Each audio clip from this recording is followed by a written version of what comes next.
Okay, so number 11 here. So, yeah, we want to find the intersection of these two lines, and I've given both of the lines parametrically. Right. So now do keep in mind that when lines are represented parametrically, you can translate those into symmetric equations. So there's actually a bunch of different ways to do this problem. I'm going to show you the outline of both of them. So here's the most direct and immediate way to do it. What I'm looking for is, so I've got this one line like that, and I've got this other line like, I don't know if it actually intersects, but something like that. And points on this first line are characterized by some parameter t. Points on the second line are characterized by some parameter s.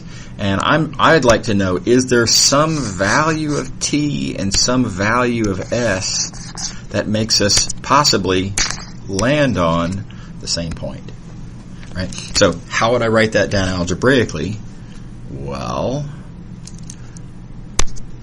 our purple line, that's what x is, that's what y is, that's what z is. On the blue line, there's x, there's y, there's z. If they're going to intersect, I would need for that x to equal to that x, and that y to equal to that y, and that z to equal to that z.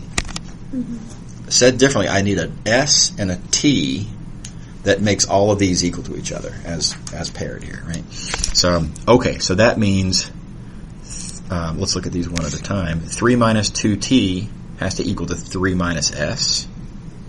I'll write this down.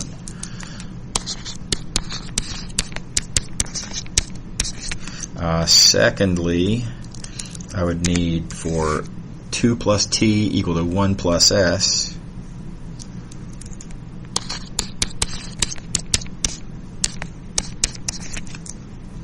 And lastly, I would need 3 plus t equals 8 minus 2s. 3 plus t, 8 minus 2s.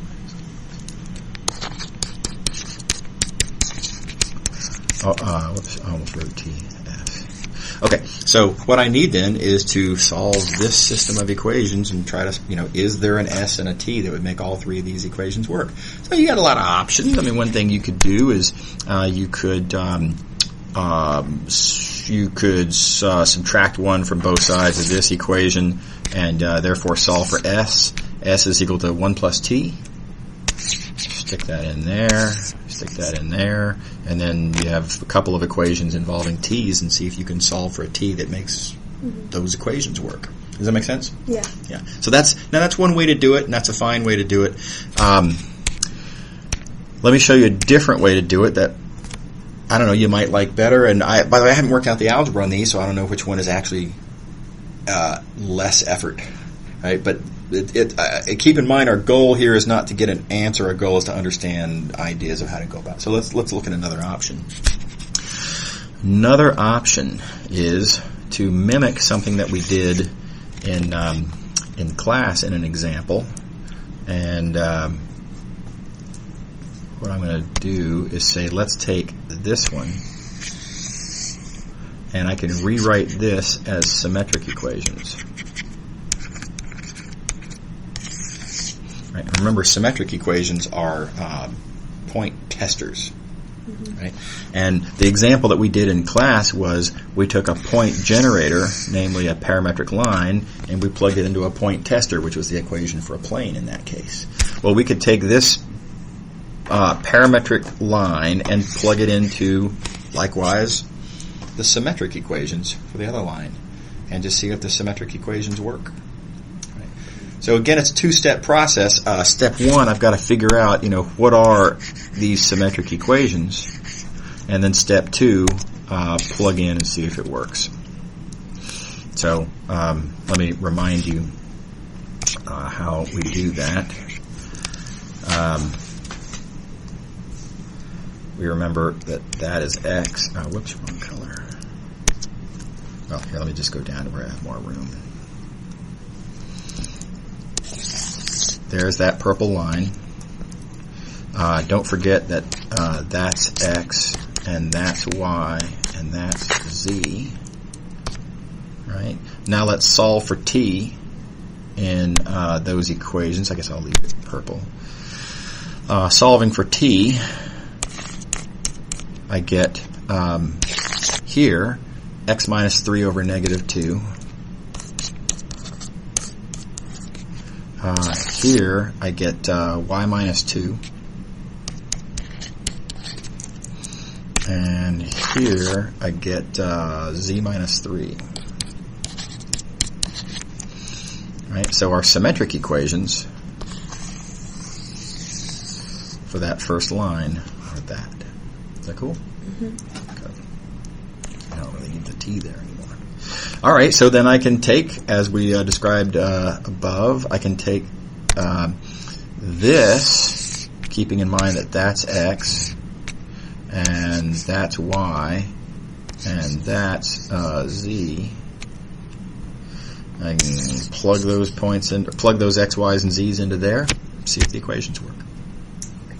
So I don't know if that's easier or harder, to be honest. It's neither one's all that bad, particularly algebraically. But anyway, it's an option.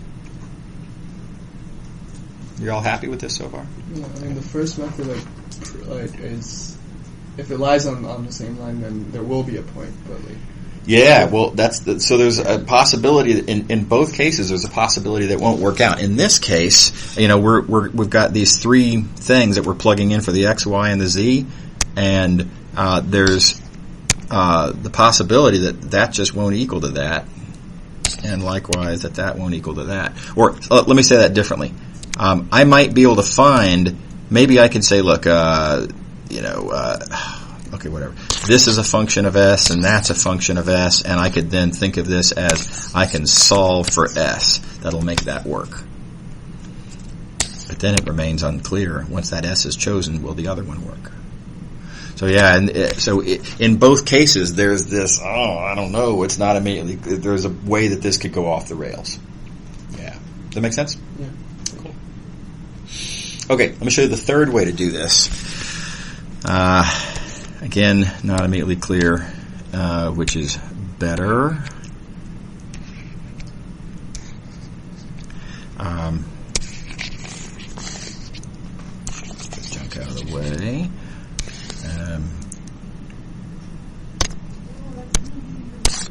Whoops.